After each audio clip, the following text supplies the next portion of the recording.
Assalamualaikum warahmatullahi wabarakatuh.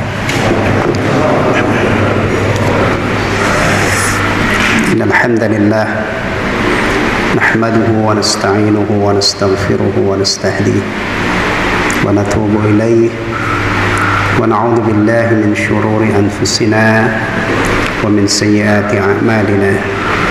Man yahdihillahu fala mudilla lahu wa man yudlil fala hadiya lahu. وأشهد أن لا إله إلا الله وحده لا شريك له وأشهد أن محمدا عبده ورسوله لا نبي بعده. يا أيها الذين آمنوا اتقوا الله حق تقاته ولا تموتن إلا وأنتم مسلمون. يا أيها الناس اتقوا ربكم الذي خلقكم من نفس واحدة وخلق منها زوجها وبث منهما رجالا كثيرا ونساء واتقوا الله الذي تساءلون به والأرحام إن الله كان عليكم رقيبا. يا أيها الذين آمنوا اتقوا الله وقولوا قولا سديدا يصلح لكم أعمالكم ويغفر لكم ذنوبكم ومن يطع الله ورسوله فقد فاز فوزا عظيما. أما بعد فإن أصدق الحديث كتاب الله وخير الهدي هدي محمد صلى الله عليه وسلم وشر الأمور محدثاتها وكل محدثة بدعة وكل بدعة ضلالة وكل ضلالة في النار. Jemaah sekalian, ikhwatal iman rahimani wa rahimakumullah. Alhamdulillah kita diberi kesempatan oleh Allah tabaraka wa taala untuk melanjutkan telaah kitab Mukhtasar Syu'abil Iman. Insyaallah pada kajian malam ini kita akan melanjutkan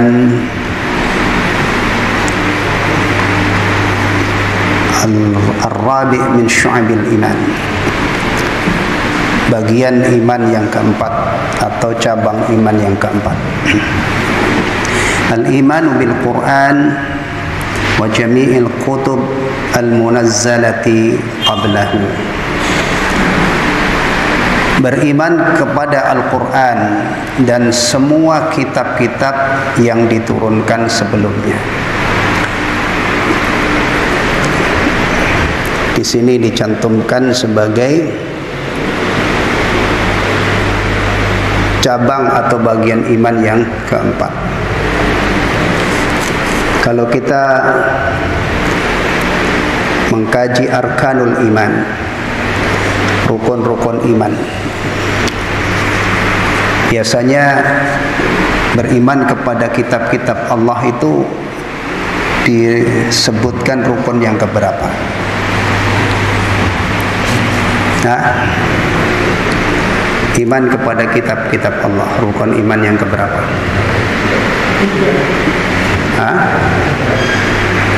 Biasanya mengacu kepada penjelasan Rasulullah Muhammad sallallahu alaihi wasallam. Yang pertama al-imanu billah, yang kedua al-imanu bil malaikah, yang ketiga al-imanu bil kutub. Di sini dicantumkan oleh Imam Al-Baihaqi rahimahullah pada bagian atau cabang iman yang keempat. Enggak masalah, enggak usah dipersoalkan. Loh, kan biasanya kalau kita mengkaji iman kepada kitab-kitab Allah itu kan rukun iman yang ketiga. Kok di sini dicantumkan yang keempat? Sebagaimana al-malaikah di sini dicantumkan pada bagian keberapa? Ketiga. Yang umumnya kalau kita belajar tentang arkanul iman itu disebut, sering didudukkan sebagai rukun iman yang kedua. Karena masalah urutan ini sebenarnya tidak terlalu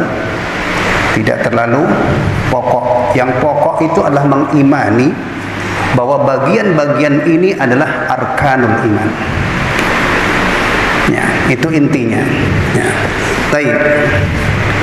Ikhwatal iman rahimani wa rahimakumullah. Di sini ringkas sekali pembahasannya ya. beriman kepada Al-Quran dan semua kitab-kitab yang diturunkan sebelumnya. Liqaulihi ta'ala, berdasarkan firman Allah Ta'ala, Ya ayyuhalladzina amanu aminu billahi wa rasulih wal kitabil ladzi nazzala ala rasulih wal kitabil ladzi anzala min qabl. Coba baca terjemahan yang bawa terjemahan ayatnya. Wahai orang-orang yang beriman, takut beriman kepada Allah dan Rasulnya, serta kepada kitab yang Allah turunkan kepada Rasulnya, serta kitab yang Allah turunkan sebelumnya. Baik. Ya ayyuhalladzina amanu, wahai orang-orang yang beriman. Ini nida'ur rahman li ahli iman. Seruan Allah, panggilan Allah ya kepada orang-orang yang beriman. Ada berapa ayat-ayat Al-Qur'anul Karim yang diawali dengan Ya ayyuhalladzina amanu?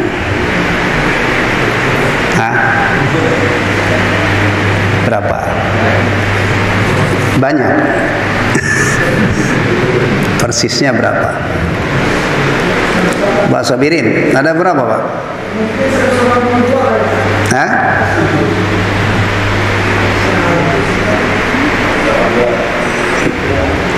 Ada 79 atau 89 ya. Ya, baik. Ya. Kadang-kadang kita itu kalau urusan Quran itu tidak terlalu detail gitu ya. Ya, tidak terlalu rinci. Kenapa? Ya umumnya kita ini kalau dengan Al-Quran itu tidak terlalu serius gitu. Bahkan kadang-kadang Quran itu berapa juz? Itu ada yang mikir lama, berapa ya? Ya, ada berapa huruf? Lebih ini lagi kan? Tapi saya temukan di tafsir Al-Qurtubi itu yang ditahqiq oleh salah seorang syekh dari Arab Saudi, saya lupa namanya. Itu ternyata ya, saya temukan ketika membahas satu surah itu sampai disebutkan hurufnya. Bukan Imam Al-Qurtubi, bukan, tapi di tafsir itu ditambahkan dari sumber-sumber yang lain. Itu dulu Masya Allah ada sampai ulama itu ngitung hurufnya ya, surah Al-Fatihah 7 ayat hurufnya sekian ya. Sampai gitu ya. Nah, baik. Yang jelas ini adalah nida'ur rahman di ahlil iman. Membayangkan saking mulianya orang-orang beriman itu, Allah berkenan memanggil mereka, menyeru mereka dengan imannya. Ya ayyuhalladzina amanu. Siapa ya ayyuhalladzina amanu ini?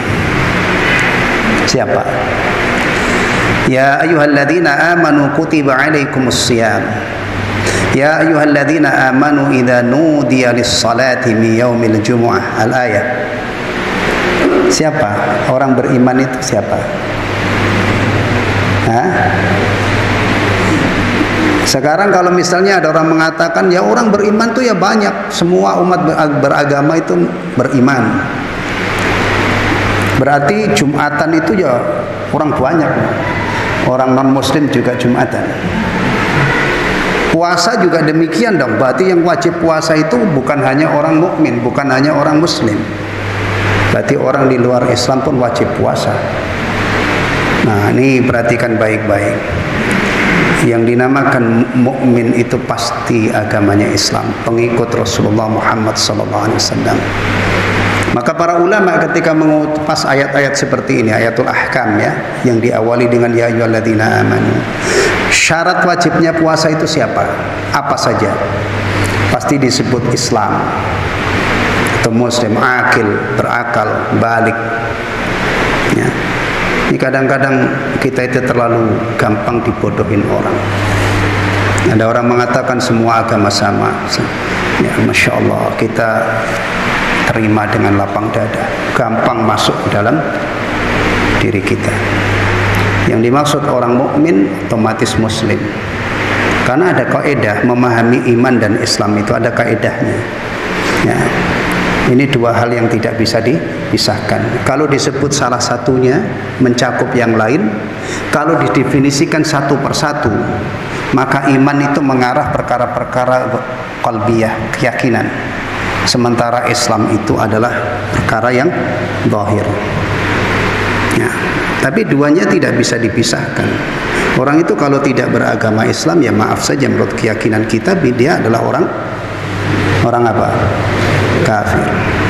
Tapi kita bisa hidup bersama mereka, bertoleransi, menghormati, tidak menghujat, tidak mencaci maki, ya tidak menistakan agama mereka. Ya. Hati-hati ya, untuk menistakan agama bisa diapain?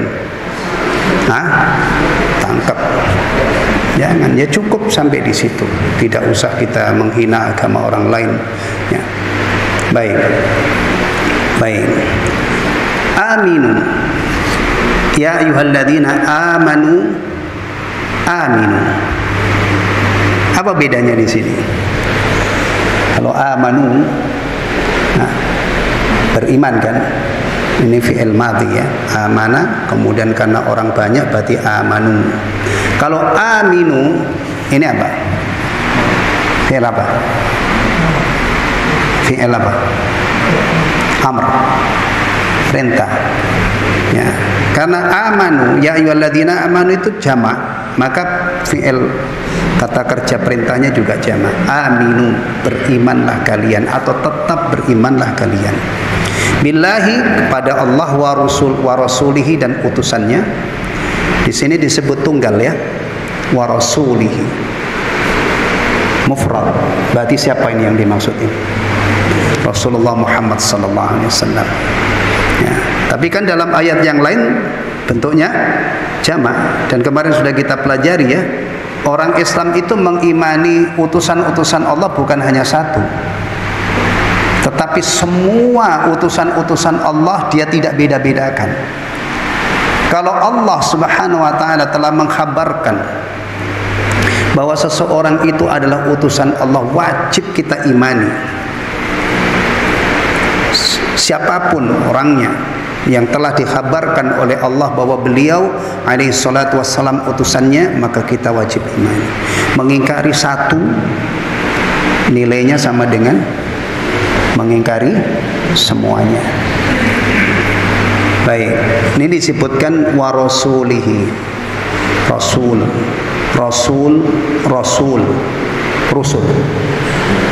Ya, kalau rusul itu berarti jamak, utusan-utusan Allah. Kalau rasul apa itu? Mufrad ya. Taib. Wal kitabil ladzi nazzala alaihi, dan kitab yang diturunkan wal kitabil ladzi nazzala ala rasulihi, dan kitab yang diturunkan kepada rasulnya.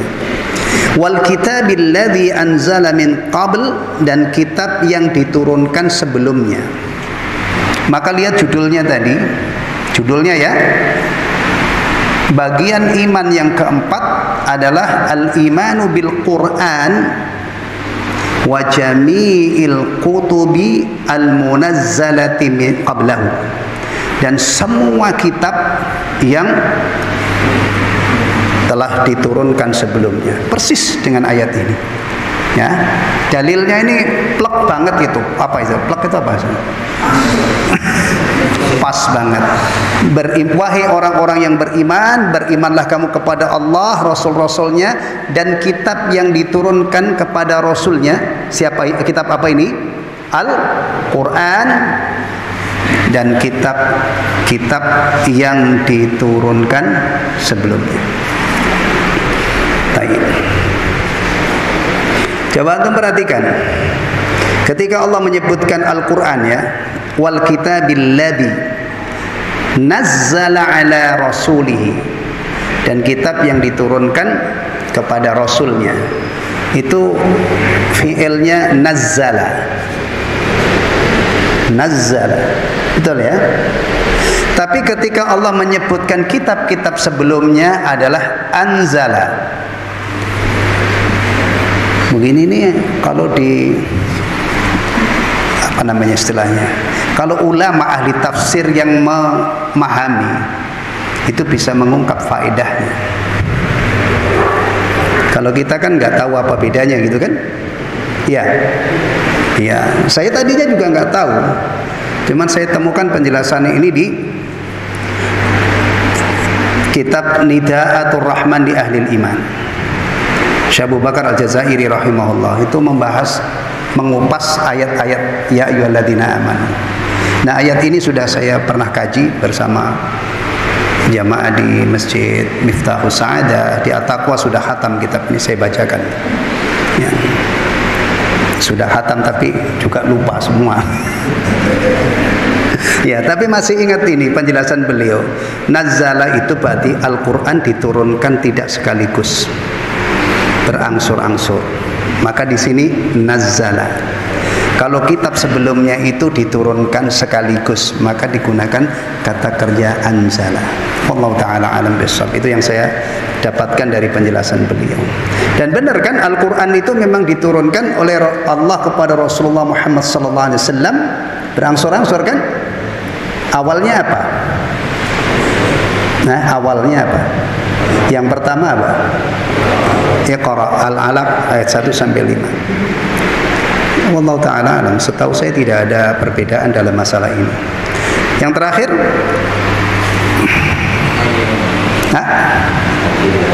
Al-yawma akmaltu lakum dinakum. Ya, ada yang mengatakan itu, tapi ada yang mengatakan bukan itu. Ada yang mengatakan wattaqu yawman turja'una fihi ila Allah tsumma tuwaffa kullu nafsin ma kasabat wa hum la yudhlamun. Itu ayat yang terakhir. Yang jelas Al-Quran itu tidak sekaligus, diturunkan berangsur-angsur. Kadang-kadang untuk sebagai jawaban, ya jawaban atas pertanyaan. Kadang-kadang pertanyaan sahabat. Sahabat bertanya tentang suatu masalah, dijawab oleh Allah dengan menurunkan ayat atau surah. Atau ada satu kejadian, ya, seperti misalnya surah Al-Ikhlas. Itu sababun nuzulnya disebutkan bahwa orang-orang kafir itu, Quraisy, orang-orang musyrik berkata kepada Rasulullah, siflana rabbak. Wahai Muhammad, sebutkan sifat Tuhanmu itu. Apakah Tuhanmu itu terbuat dari emas atau terbuat dari perak atau terbuat dari batu permata? Turunlah qul huwallahu ahad. Surah Al-Kafirun misalnya apa? Sababun nuzulnya apa? Yang pernah antum dengar? Pak Akbar. Surah Al-Kafirun. Saya sambil minum. Bismillah.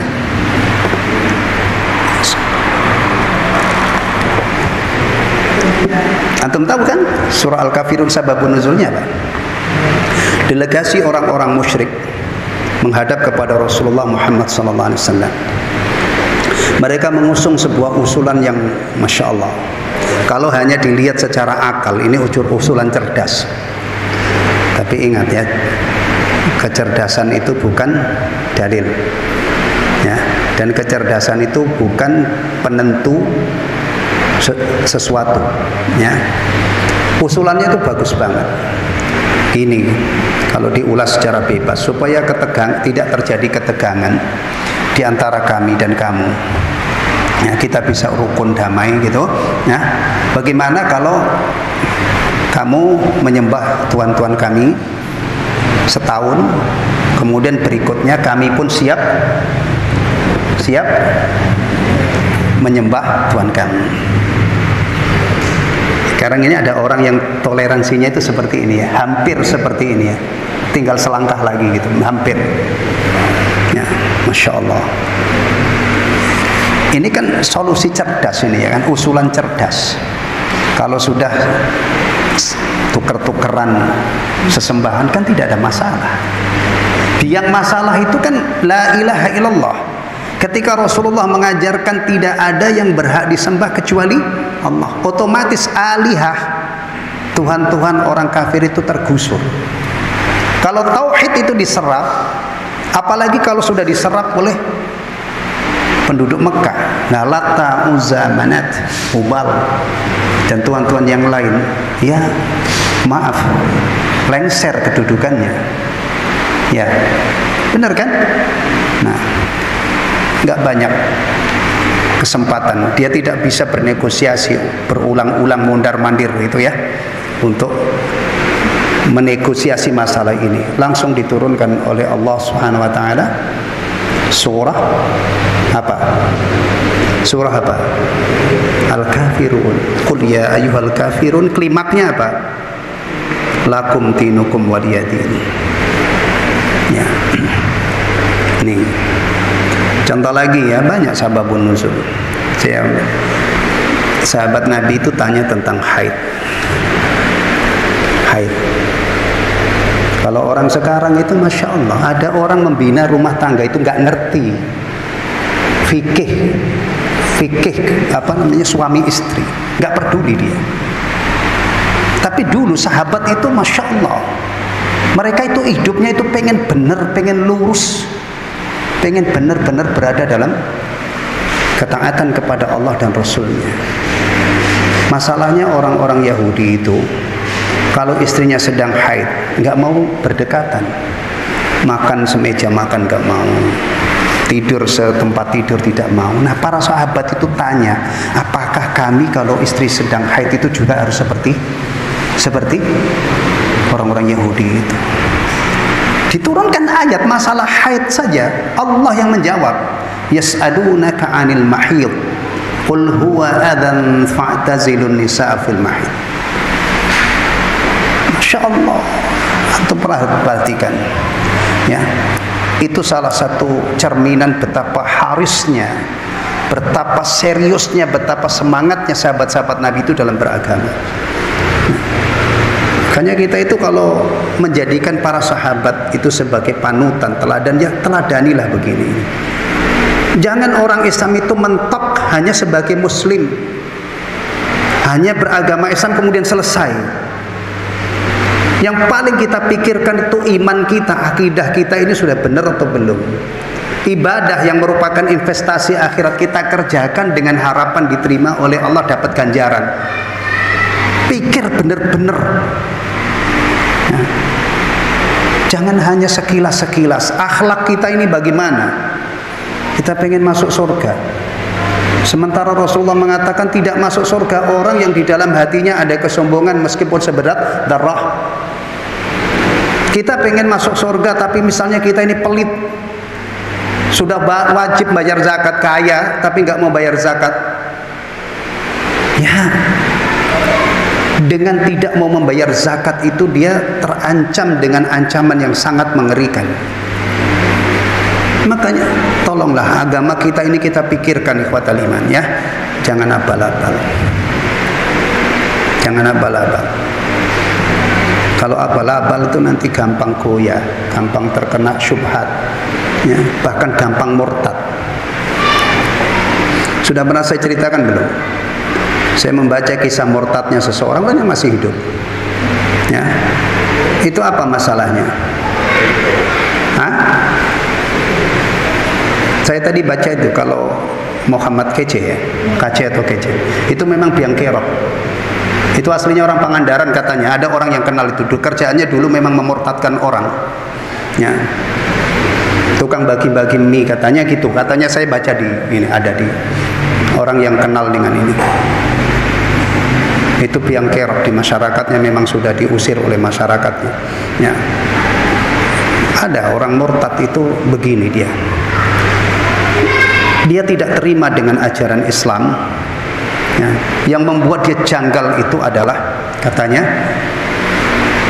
orang Islam itu mengklaim hanya dia yang masuk surga, sementara orang itu kalau di luar Islam kafir, tidak mungkin masuk surga.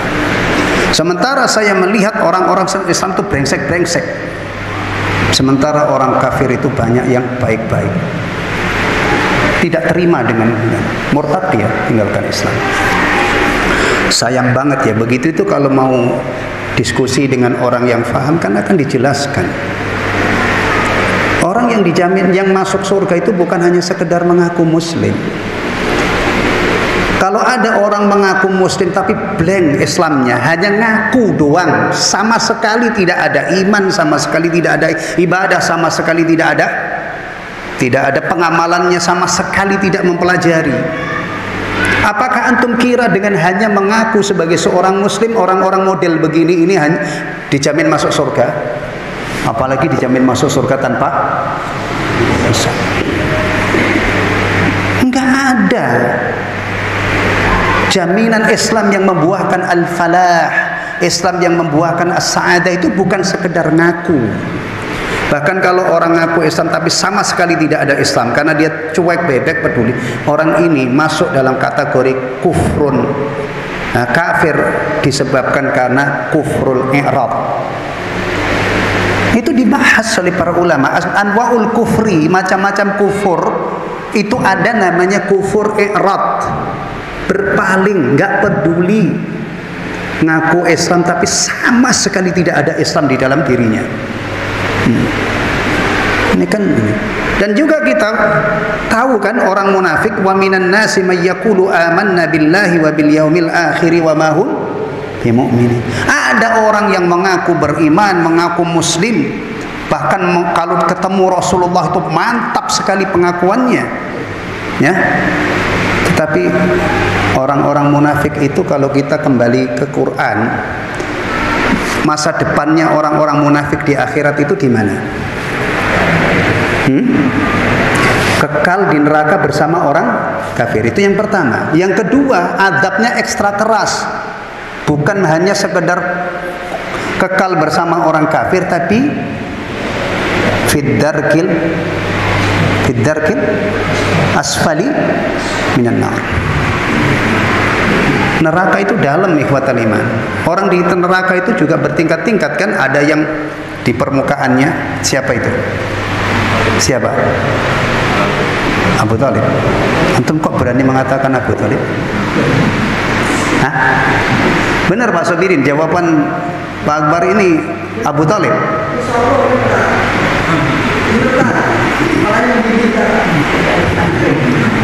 Wah, berani-beraninya itu paman Nabi loh. Hah? Benar Pak, Abu Thalib. Antum yakin? Kenapa antum berani tunjuk hidung bahwa orang yang di permukaan neraka yang di bawah telapak kakinya itu 2 bara, kemudian otaknya mendidih, itu adalah adabnya Abu Thalib? Kenapa? Kenapa? Rasul yang mengkabarkan, titik. Kalau antum kasih jawaban itu, orang kok nggak puas, udah nggak usah diurus. Ya, kadang-kadang antum kasih jawaban itu kan, orangnya nggak puas. Ya udah, ya, kita itu cukup meyakini apa yang dikabarkan oleh Rasulullah Sallallahu Alaihi Wasallam. Ya, Abu Thalib, ya, benar, neraka itu dalam. Benar nggak neraka itu dalam? Dalam banget, dalam banget. Benar. Dari mana antum bisa menyimpulkan neraka itu dalam? Ini akidah. Nanti kan antum digugat orang. Kayak misalnya surga pintunya berapa? Surga pintunya berapa? Yang belajar hadis-hadis surga ya pasti tahu 8. Rasulullah yang mengkabarkan. Jadi kalau misalnya kamu tahu pintu surga itu berapa? 8. Sok tahu loh, bukan sok tahu. Saya membenarkan apa yang dikabarkan oleh Rasulullah Sallallahu Alaihi Wasallam. Selesai. Kita ini orang beriman begitu, cara kita beriman itu begitu, membenarkan apa yang datang dari Allah, akhbar, berita-berita yang datang dari Allah dan datang dari Rasulullah. Selesai.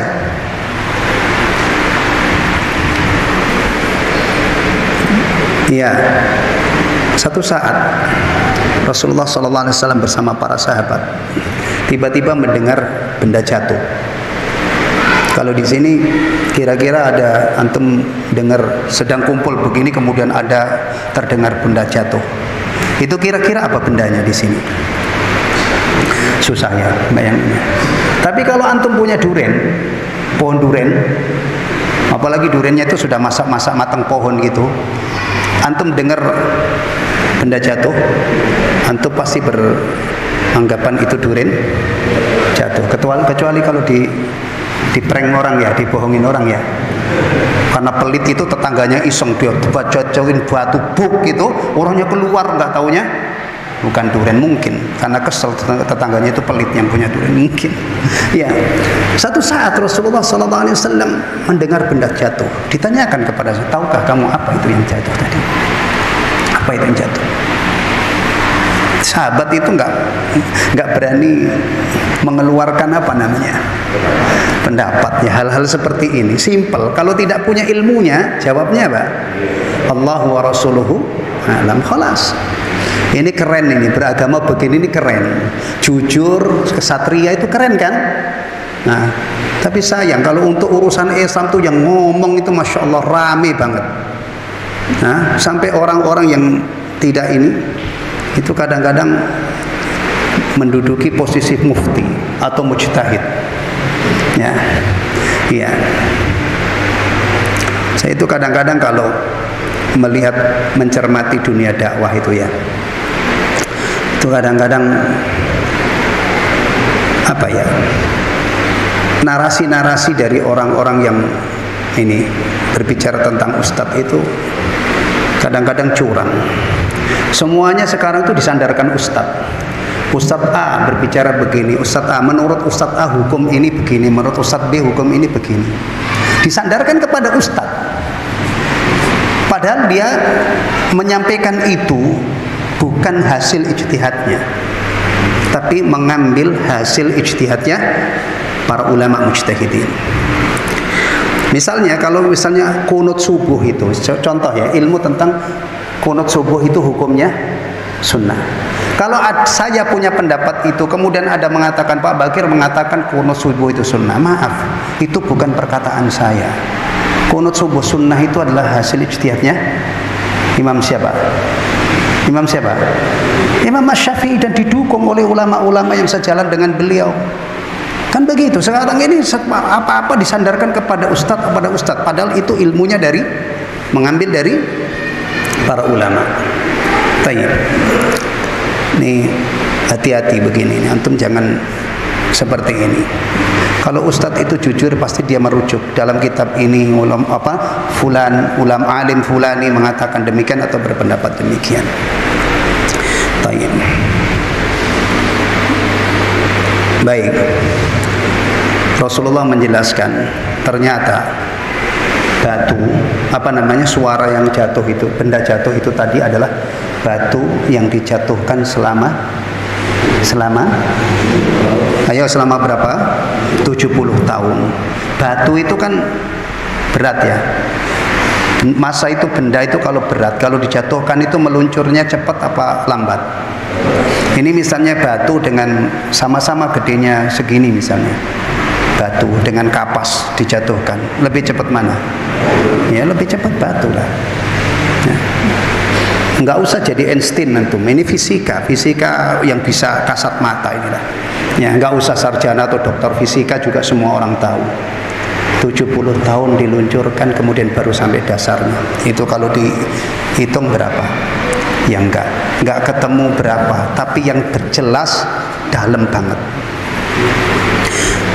Benar kan? Dalam banget kan? Ini ilmu dari Rasulullah sallallahu alaihi wasallam. Kadang-kadang ikhwatal iman, kita itu sepakat sesuatu itu kita tidak tahu detailnya, tapi kita terima bulat-bulat. Jadi kalau ada orang mengatakan saya tidak puas kalau antum belum bisa menyebutkan kira-kira dalamnya neraka itu berapa, nggak usah diladeni.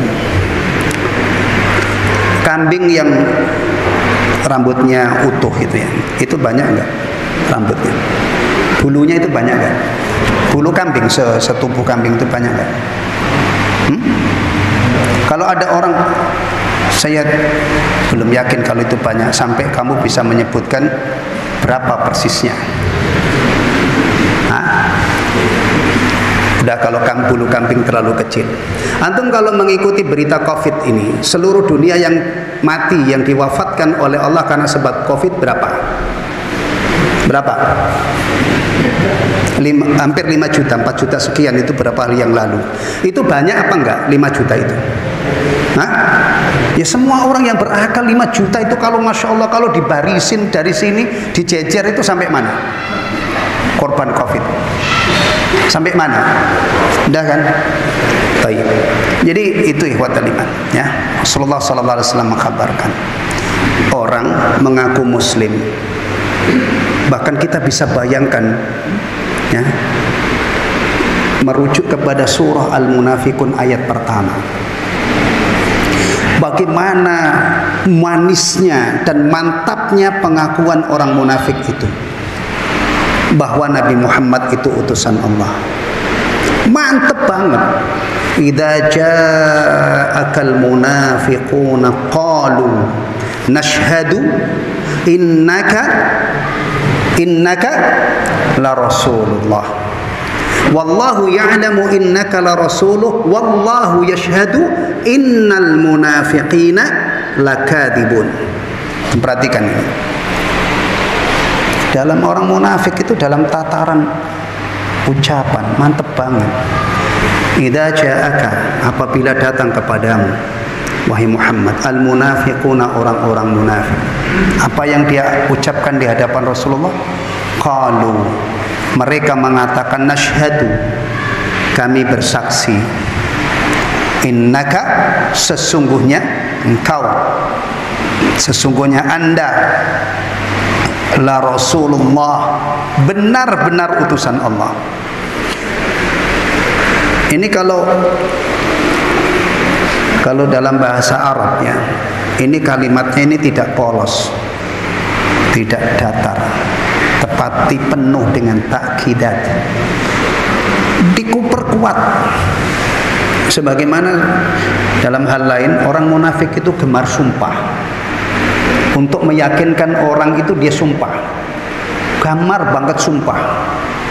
Karena memang reputasinya sebagai orang yang saduk, orang yang jujur itu jeblok. Sehingga kalau meyakinkan orang harus berbusa-busa mulutnya sampai harus bersumpah. Ini penuh dengan takidat, tapi dinafikan oleh Allah Subhanahu wa taala. Dan cara Allah membantah pengakuan orang munafik itu juga sebanding. Wallahu yashhadu innal munafiqina lakadzibun. Dan Allah bersaksi sesungguhnya orang-orang munafik itu benar-benar pendusta, padahal ngaku muslim. Jadi tadi kisah murtadnya seorang muslim tadi itu saya sebutkan di mana-mana. Kita ambil pelajaran. Jadi dia tidak terima katanya kalau orang Islam saja yang masuk surga. Karena pengamatan dia, orang Islam banyak yang brengsek. Orang-orang yang dikatakan calon penghuni neraka, orang di luar Islam itu banyak yang baik. Ya Allah.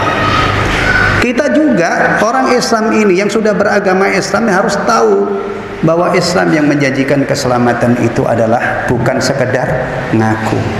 Tapi sebagai muslim setelah kita masuk Islam, kita pelajari agama ini sehingga iman kita, ibadah kita, akhlak kita. Itu pun kalau misalnya kita sudah punya pengetahuan tentang iman, sudah kita imani, ya, kemudian kita sudah ahli ibadah, akhlak kita sudah bagus, kita juga tidak boleh menunjuk diri kita bahwa kita atau saya pasti penghuni,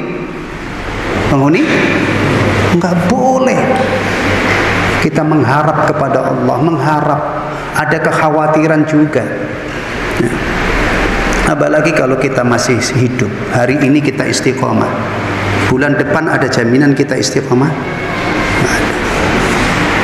Orang Islam yang sudah menjadi muslim, yang sudah berusaha untuk melengkapi sifat-sifat seorang muslim dengan harapan mudah-mudahan diridhoi oleh Allah, itu saja dia tidak boleh memastikan dirinya. Maka dia berdoa kepada Allah, ya. Masih ada hal-hal yang dia khawatirkan. Rabbana la tuzigh qulubana ba'da idh hadaitana wa hab lana min ladunka rahmah. Di antara doa unggulan orang mukmin itu kan, ya Allah, jangan Engkau palingkan hatiku dari iman setelah Engkau beri petunjuk. Sekali mukmin kita tetap mukmin, kita khawatir. Dan tidak ada jaminan orang yang hari ini istiqomah besok masih istiqomah. Kalau dia meleng istilahnya, pagi mukmin, sore bisa